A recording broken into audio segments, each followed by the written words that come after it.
사도신경으로 우리 신앙을 고백하겠습니다. 나는 전능하신 아버지 하나님 천지의 창조주를 믿습니다. 나는 그의 유일하신 아들 우리 주 예수 그리스도를 믿습니다. 그는 성령으로 잉태되어 동정녀 마리아에게서 나시고 본디오 빌라도에게 고난을 받아 십자가에 못 박혀 죽으시고 장사된 지 사흘 만에 죽은 자 가운데서 다시 살아나셨으며 하늘에 오르시어 전능하신 아버지 하나님 우편에 앉아 계시다가 거기로부터 살아있는 자와 죽은 자를 심판하러 오십니다. 나는 성령을 믿으며 거룩한 공교회와 성도의 교제와 죄를 용서받는 것과 몸의 부활과 영생을 믿습니다. 아멘. 찬송가 545장 부르시겠습니다.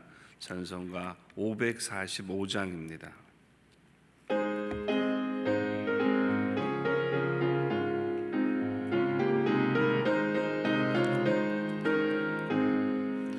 이 노래 아무 증거니 되어도 믿음만을 가지고서 늘 걸으며 이 귀에 아무 소리 하니 들려도 하나님의 약속 위에 서리라. 걸어가세 믿음 위에 서서 나가세 의심 버리고 걸어가세 믿음 위에 서서 눈과 귀에 아무 증거 없어도 이 눈이 보기에는 어떠하든지 이미 얻은 증거대로 늘 믿으며 이 마음에 의심 없이 살아갈 때에 우리 소원 주 안에서 이루리.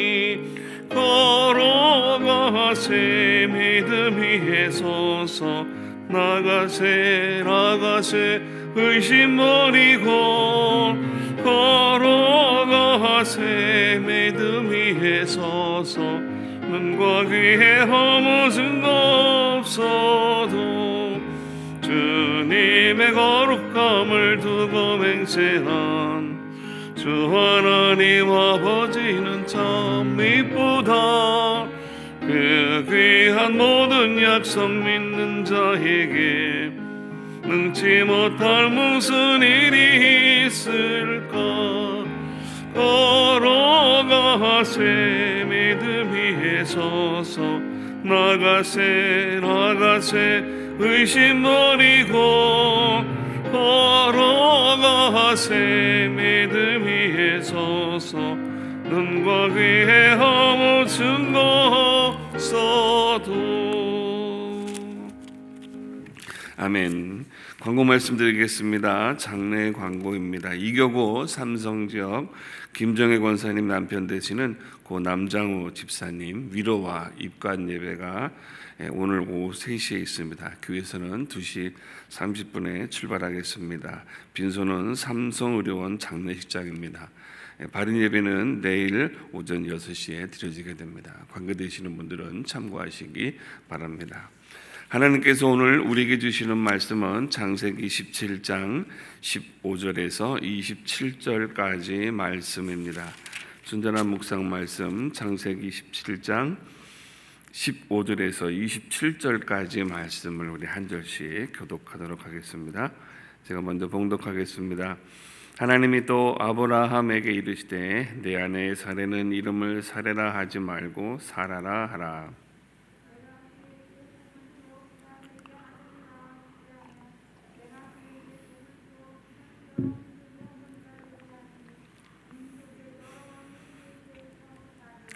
아브라함이 엎드려 웃으며 마음속으로 이르되 100세 된 사람이 어찌 자식을 낳을까. 사라는 90세니 어찌 출산하리요 하고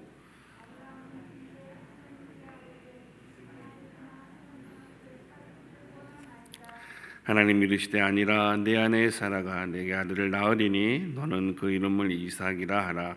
내가 그와 내 언약을 세우리니 그의 후손에게 영원한 언약이 되리라.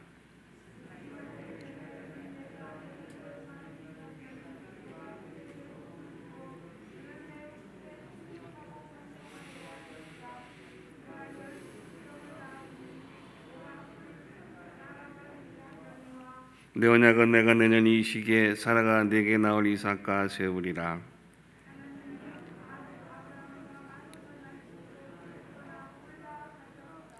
이 아브라함이 하나님이 자기에게 말씀하신 대로 이날에 그 아들 이스마엘과 집에서 태어난 모든 자와 돈으로 산 모든 자 곧 아브라함의 집사람 중 모든 남자를 데려다가 그 보피를 베었으니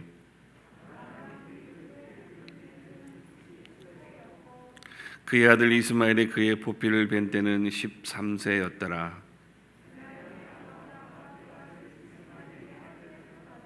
같이 읽겠습니다. 그 집의 모든 남자 곧 집에서 태어난 자와 돈으로 이방 사람에게서 사온 자가 다 그와 함께 할례를 받았더라. 아멘. 할렐루야. 오늘도 기도하러 또 모이신 여러분을 환영하고 축복합니다. 한결같음이라고 할 때 우리는 때로는 그것을 지루한 것 이렇게 생각을 할 때도 있습니다. 그러나 코로나 사태를 경험하면서 우리가 여러 가지 깨닫게 되는 것 중에 하나는 우리가 아는 일반적이다 또는 일상적이다라고 하는 일반적이고 자연적인 것, 이런 우리 그런 일상적인 삶들이 그것이 자연적인 것이 아니다라는 것을 우리는 깨닫게 됩니다. 사실은 오늘 우리가 살고 있는 이러한 일상적인 것들이 특별한 것이며 이것은 결코 거저 주어지는 것이 아니었다라는 것을 알게 되는 것입니다. 전 세계적인 질병으로 팬데믹을 경험하면서 도리어 매일같이 사람이 죽어가고 질병에 노출되어서 확진자가 발생되고 또 나도 모르게 전염이 되는 이 상황이 어쩌면 우리가 살아가고 있는 일상일 수도 있었다라고 하는 그런 좀 지나친 생각을 해봅니다. 그런데 하나님이 말씀하신 대로 그런 재앙들이 일상이 아니라 평안한 것, 그것을 일상으로 우리에게 주셨다. 곧 하나님이 오늘 우리가 평안한 것은 우리가 하나님이 우리를 일상으로 축복하셨기 때문이라는 것을 알게 됩니다.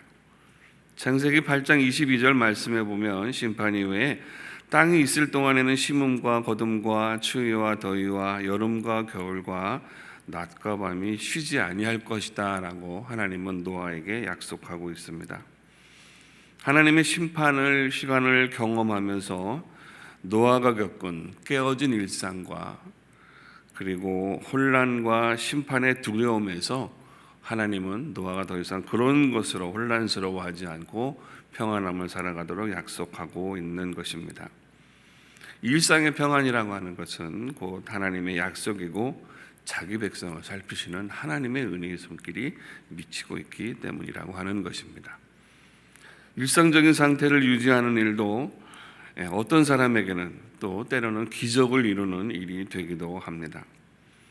아브라함이 지나온 25년은 소망이 없는 다른 이들과 어떻게 달랐을까 하는 것입니다. 기대감이 넘치거나 아니면 시간이 지날수록 실망이 쌓여가거나 바라는 소망에 따라서 믿음의 질은 아마 크게 달라지게 될 것입니다. 그런데 때가 되자 하나님은 아브라함과 맺으신 언약을 실행할 준비를 하고 있습니다. 그에게 주어진 이름은 새로운 마음으로 시작하자라고 하는 의미를 부여하는 그런 계명이 아니라 그를 통해서 이루시려고 하는 능력을 주시는 것이며 또 하나님의 하실 일을 그의 이름 속에서 설명하고 있는 것입니다. 또 그들이 살아야 하는 삶의 목표가 무엇인가 하는 것들을 말하기도 합니다. 그래서 어제는 아브라함의 이름을 바꾸셔서 아브라함으로 살게 하셨는데 오늘 말씀에는 그의 안에 있는 사례를 사라가 되게 하셨습니다. 사례는 사라가 되어서 아브라함과 더불어서 열국을 이끄는 어머니로서 축복된 인생을 이제 시작하게 된 것입니다. 아브라함이 아버지가 되기 위해서는 사라인 어머니가 있어야 하는 것입니다. 하나님의 축복은 대대로 이어져가는 영원한 약속으로 이어지기 때문에 열국을 소망으로 삼는 만큼의 아버지와 어머니로서의 약속은 시작합니다. 그래서 하나님은 아브라함과 사라로부터 하나님 나라를 시작하신 것입니다. 열국의 아버지와 어머니로 세워진 부부에게 하나님은 아들을 주실 것을 약속합니다. 오늘의 약속은 먼 후일에 이제 그렇게 될 거니까 기대하자라고 하시는 것이 아니라 이제 1년 후에 그들에게는 아들이 있을 것이다라는 것을 예고합니다. 이름은 상징적인 표시가 있다고 하지만 현실적으로 아브라함의 부부는 생물학적으로도 자녀를 가질 수 있는 신체적인 기능이 이미 사라진 100세와 90세가 되었기 때문입니다. 아브라함은 그래서 자신도 모르게 터져버린 웃음을 참지 못합니다. 왜 그런 말을 들을 때 웃지 않겠습니까? 하나님의 능력이 능치 못함이 없다라고 하는 사실을 믿지만 자신이나 사라의 나이를 감안할 때 자녀를 기대하기에는 그들에게는 소망이 이미 사라진 것입니다. 육체적으로 아브라함이나 사라나 두 사람은 손주를 자랑할 나이이지 자녀를 이제 우리가 어떻게 할까, 몇이나 날까를 계획하는 나이는 아니었던 것입니다.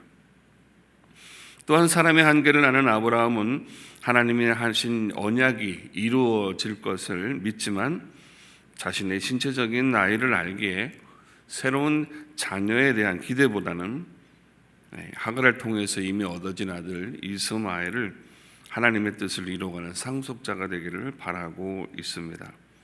17절, 18절 말씀에 아브라함이 엎드려 웃으며 마음속으로 이르되 100세 된 사람이 어찌 자식을 낳을까?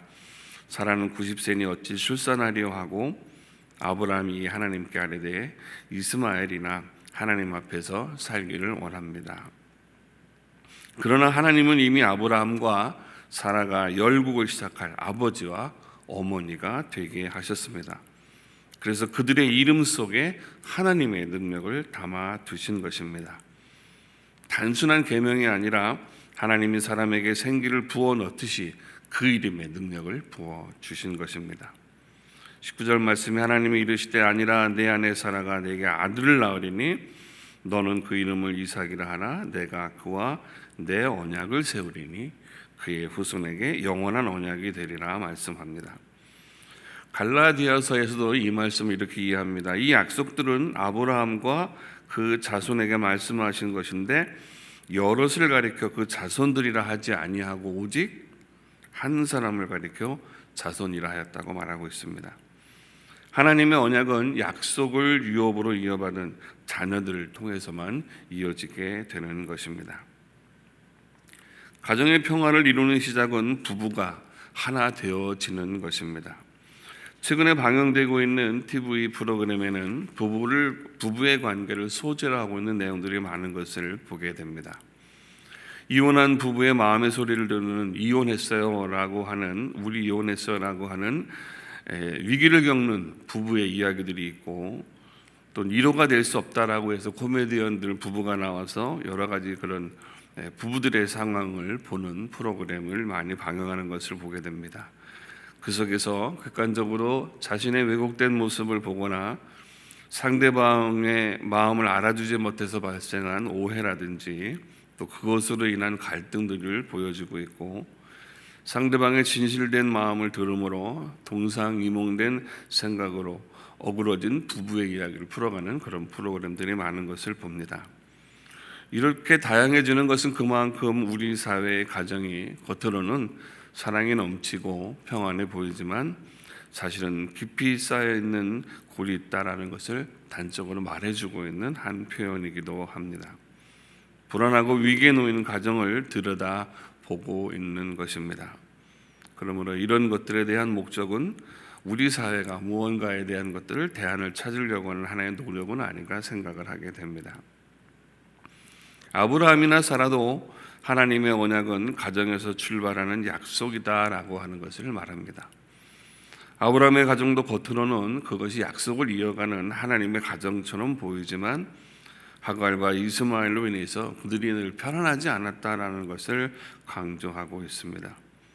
그래서 언약으로 일치되어지는 사명을 하나님께서 그들에게 부여하고 있습니다. 하나님은 사람이 혼자 사는 것이 좋지 않다라는 것을 보시고 아담과 하와를 주셨습니다. 창세기 2장 말씀에 여호와 하나님이 이르시되 사람이 혼자 사는 것이 좋지 아니하니 내가 그를 위하여 돕는 배필을 지으리라. 그리고 여호와 하나님이 아담을 깊이 잠들게 하시니 잠들매 그가 그 갈빗대 하나를 취하고 살로 대신 채우시고 하는 말씀합니다. 이 두 사람이 각각이 아니라 하나가 되는 것은 아담의 뼈로서 하와를 만드셨기 때문입니다. 그래서 이제 이후로는 이 둘이 합해져야 온전한 하나가 되어지게 하시는 것입니다. 오늘 말씀에도 하나님은 아브라함을 만드시고 그를 돕는 동역자로서 사라를 세워 주신 것입니다. 그리고 그들에게서 태어난 후손이 하나님의 복을 이어주고 거룩한 하나님을 존귀하게 할 그의 백성들이 되게 하신 것입니다. 아브라함은 이스마엘을 내세우고 있지만 하갈은 단순한 몸종이기 때문에 열국의 어머니가 될 수가 없었습니다. 그래서 이스마엘의 후사가 될 수가 없는 것입니다. 하나님의 복을 누리며 언약을 이어가는 것은 아브라함의 혼자가 하는 일이 아니라 그를 돕는 그에 속한 사람들이어야 하는 것입니다. 그래서 아브라함이 되면 사라가 되어야 하는 것입니다. 신약 성경에서도 교회의 일꾼을 세우는 중요한 기준이 가정을 바르게 세워가는 사람이어야 했습니다. 베드로도 부부의 도리를 세우면서 부부는 하나님의 축복을 함께 받는 사람이다라는 것을 강조합니다. 남편들아 이와 같이 지식을 따라 너희 아내와 동거하고 그를 더 연약한 그릇이요 또 생명의 은혜를 함께 이어받을 자로 하라. 귀히 여기라. 이는 너희 기도가 막히지 아니하게 하리라고 말씀하고 있습니다. 가정이 하나님의 약속을 이루는 시작이다라면 먼저 필요한 것은 믿음의 연합인 것입니다. 하나님의 일은 결코 혼자 할 수가 없습니다. 그 일을 돕는 협력자가 있어야 합니다. 하나님의 사역은 합력하여 선을 이루도록 하시는 것이 하나님의 한 방법이기 때문입니다. 혼자서 하는 일은 자기 의를 높이게 됩니다. 이 모든 건 내가 다 했어라고 하는 일이 되기 때문에 하나님은 그것을 할 수 있는 약한 자를 부르시고 모든 일을 협력해서 그 가운데에서 하나님의 선하신 뜻이 이루어지게 하시고 있는 것입니다. 사도 바울은 그의 서신에서 자신을 도와준 사람들의 이름을 자주 거명하는 것을 보게 됩니다. 자신에게 목숨이라도 내어놓을 만큼 자신을 돕는 사람들이라든지 위험을 감수하고 자신을 위해서 헌신한 사람들이 그에게 있었기 때문에 사도 바울은 부르심에 대한 사명을 내가 끝까지 감당할 수 있었다고 그들의 이름을 통해서 고백하고 있는 것입니다. 하나님 사역에서는 약속을 받은 아브라함과 그 사역을 함께할 사라가 항상 함께 있어야 하는 것입니다. 그래서 교회에는 귀한 그릇만 있어서 좋은 것이 아니라 각종 다양한 그릇들이 필요하다고 말씀하고 있는 것입니다. 우리 모두가 모세가 되고 바울이 되는 것이 아니라 모두가 그들을 돕는 하나의 협력자로서 만들어질 때 교회는 바르게 세워지게 되는 것입니다.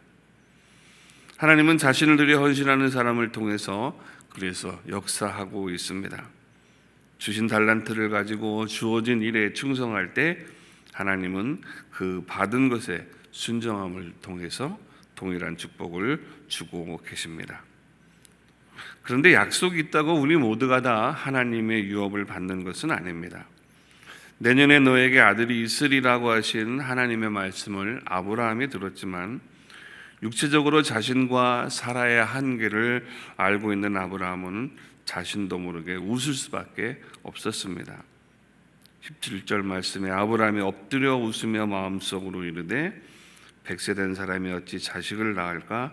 사라는 90세니 어찌 출산하리요? 하고 말합니다.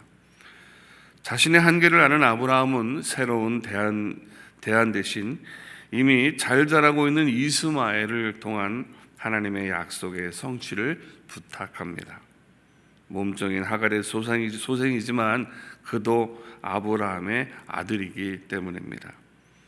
하나님은 그러나 그에게 있어서 대안이 필요한 것이 아니라 하나님의 약속을 듣고 그 말씀을 따라서 순종하는 한 사람, 우리 자신이 드릴 헌신이 필요하셨던 것입니다.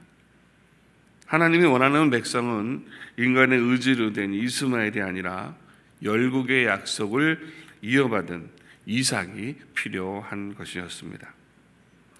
통계에 의하면 가임이 가능한 나이는 그저 의학적으로 본다면 57세까지라고 합니다. 그러나 현대에는 그 연령의 자녀를 가지려고 하는 사람은 흔하지 않습니다. 과거라고 하더라도 하나님이 99세인 아브라함과 90세가 된 사라에게 출산을 예언하시는 것은 불가능을 가능하게 하시는 하나님의 능력을 보여주시겠다라고 하는 것이 아니라 아브라함과 사라로부터 시작되는 하나님의 나라를 계획하시는 하나님의 능력의 무한함을 그들에게 보여주고 있는 특별한 사례가 되는 것입니다. 롯도 자손들이 그에게 있었습니다. 그의 딸들이 소돔과 고모라가 멸망할 때 온 세상에 무너질 줄 알고 자신들이 아버지 후손을 이어가려고 합니다. 창세기 19장에 롯의 두 딸이 아버지로 말미암아 임신하고 큰 딸은 아들을 낳아 이름을 모압이라 하였으니 오늘날 모압의 조상이요 작은 딸도 아들을 낳아 이름을 베람이라 하였으니 오늘날 암몬 자손의 조상이 되었다고 말합니다. 그러나 이들은 하나님의 저주를 받은 백성이 되고 말았던 것을 우리는 성경을 통해서 알고 있습니다. 누구나 하나님의 백성이 되는 것이 아닙니다. 하나님의 약속을 받아 하나님의 뜻을 가지고 사는 그가 바로 하나님의 백성이 되는 것입니다. 그래서 로마서에서도 또한 아브라함의 씨가 다 그의 자녀가 아니라 오직 이삭으로부터 난 자라야 내 씨라 불리리라 하셨으니 곧 육신의 자녀가 하나님의 자녀가 아니요 오직 약속의 자녀가 씨로 여기심을 받느니라고 약속의 자녀를 구분하고 있습니다. 약속을 이어갈 확실한 약속 안에 있는 사람만이 하나님의 복을 이어받게 되는 것입니다. 예수님도 자신을 찾아온 어머니와 동생들을 보고 이렇게 말합니다. 마가복음에 누구든지 하나님의 뜻대로 행하는 자가 내 형제요 자매요 어머니라고 말씀합니다. 하나님의 나라는 하나님의 뜻이 이루어지는 곳입니다. 그러므로 약속을 따르는 자만이 하나님의 백성이 되고 섬기는 자만이 하나님의 은혜를 누리는 삶을 살게 되는 것입니다.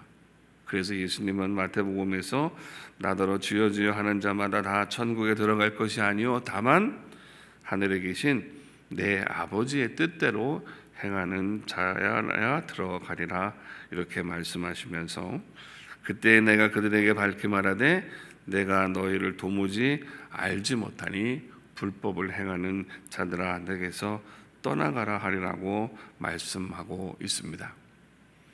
이처럼 약속을 이을 의사는 하나님의 뜻을 따라서 사는 사람이어야 합니다. 하나님의 말씀이 아닌 것을 행하고 하나님의 뜻을 이룬다고 하는 것은 다 거짓이고 가짜가 될 뿐입니다. 나무는 그 열매로서 그 나무를 안다고 하심과 같이 하나님의 백성은 말로만 내가 주님 주님 또 내가 주여 주여 하면서 따르는 자들이 아니라 하나님의 뜻대로 살아가는 사람, 그가 하나님의 백성이 될 것이고 하나님의 유업을 받게 되는 것입니다. 아브라함은 하나님이 떠난 후에 하나님의 명하신 일을 위해서 그래서 이제 시행하기 시작합니다. 먼저는 자신에게 속한 남자들을 불러서 할례를 받게 합니다. 그리고 두 사람은 이삭을 준비하기 시작합니다. 순종은 자신의 의지를 가지고 기대하는 것을 행하는 것이 아닙니다.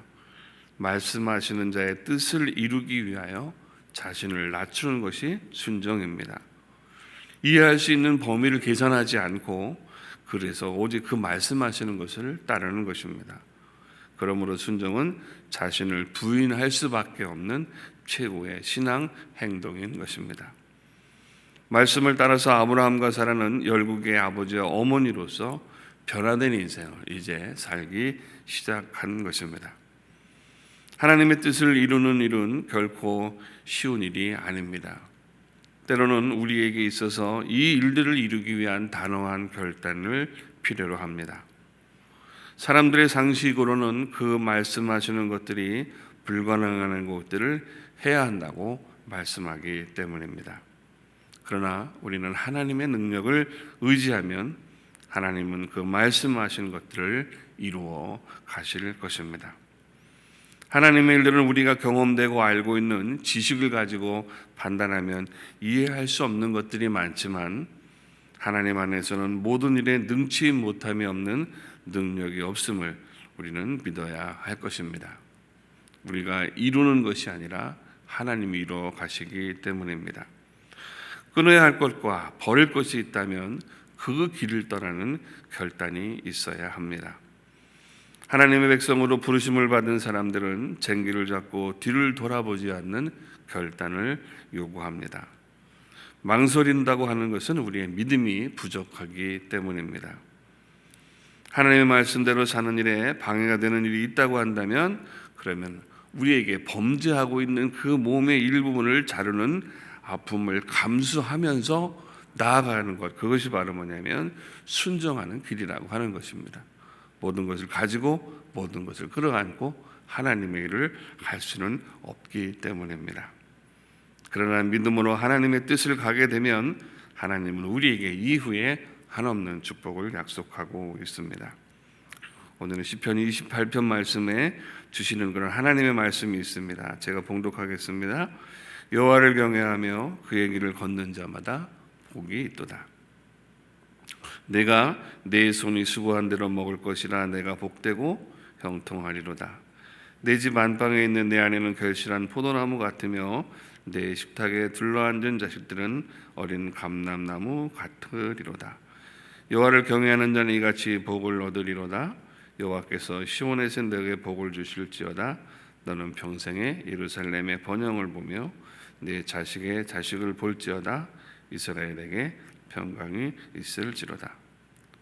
순종으로 사는 사람에게 따라오는 것은 바로 하나님이 주시는 기쁨입니다. 아브라함의 순종은 다음에 아들 이삭을 얻음으로 인해서 아브라함은 하나님의 말씀을 들을 때 어이없는 웃음을 지었지만 하나님은 그것을 참 웃음으로 갚아 주셨음을 보게 됩니다. 그는 이제 기대하지 않았지만 노년에 얻는 아들을 통해서 하나님의 주시는 기쁨을 가지고 행복한 삶을 시작하게 되었던 것입니다. 하나님은 우리를 삶에 있어서 순종하는 자에게 진정한 웃음을 바꾸어 주시는 것입니다. 신앙생활을 하면서 우리가 낙심하는 것은 오늘 우리가 가지고 있는 현재만을 생각하기 때문입니다. 기도하면서 때로 우리가 낙심하는 이유 중에 하나는 오늘 우리가 기도하는 그 내용이 지금에 주어지는 그것을 요구하기 때문입니다. 그러나 구할 것을 주시는 하나님을 바라볼 때 우리는 낙심하지 않고 하나님이 주시는 기쁨을 얻게 될 것입니다. 순종하는 삶의 원칙은 내게 주시는 유익을 구하는 것이 아니라 하나님의 뜻이 이루어지기를 소망하는 것이기 때문입니다. 사도행전 24장 2장의 말씀에서도 날마다 마음을 같이하여 성전에 모이기를 힘쓰고 집에서 떡을 떼며 기쁨과 순전한 마음으로 음식을 먹고 오라고 하는 초대교회의 상황을 설명하고 있습니다. 이들도 하나님의 말씀으로 가지고 살아감으로 인해서 하나님의 기쁨을 누리는 공동체가 되었다라고 하는 것을 보여줍니다. 믿음의 길을 가면서도 우리가 즐거움을 가지지 못하고 있는 것은 이것을 행함으로 내게 주는 유익만을 바라기 때문입니다. 그러나 하나님을 바라보는 자에게는 새로운 소망이 있고 또 그 하나님의 말씀에 순종하는 자에게는 하나님이 주시는 축복의 기쁨이 반드시 있게 될 것입니다. 순종하는 자의 감사는 그 길을 명하시는 자가 가질 기쁨이기 때문입니다. 성경은 말씀에 순종하는 자에게 한없는 축복을 약속합니다. 신명기 말씀에 오늘 내 하나님 여호와께서 이 규례와 법들을 행하라고 내게 명령하시나니 그런즉 너는 마음을 다하고 뜻을 다하여 지켜 행하라.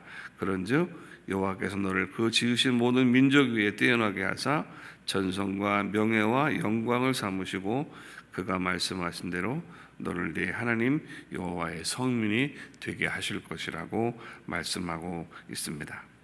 오늘도 우리 모두는 하나님의 부르심의 상을 위해서 하나님의 말씀에 우리가 기쁨으로 그가 무엇을 말씀하시든지 즐거운 마음으로 순종함으로 하나님의 은혜를 경험하게 되고 하나님의 기쁨이 되는 믿음의 성도들이 되기를 주님의 이름으로 축복합니다. 기도하겠습니다. 오늘은 우리 또 기도할 때 우리 자녀들을 위해서 기도하시기를 바랍니다. 임신과 출산과 또 결혼을 위해서 우리 자녀들을 위해서 함께 기도해 주시기를 바랍니다. 기도하겠습니다. 아버지 하나님, 오늘도 말씀을 의지하여 순종하는 믿음을 주시고 우리로 인해서 사람들 간에 화목해하는 자가 될 수 있도록 인도하시며 우리가 하나님의 주시는 말씀에 순종하여 살아감으로 우리 삶에 주시는 하나님의 기쁨이 충만하게 하시고 하나님을 기쁘시게 하는 자로 살아가기에 부족함이 없도록 우리를 인도해 주시옵소서. 또 오늘 이 아침에는 하나님 우리 자녀들을 위한 기도를 드립니다. 주님께서 우리 자녀들을 붙잡아 주시어서 결혼을 위해서 기도하는 가정들이 있으며 임신과 출산을 위해서 기도하는 가정들이 있습니다.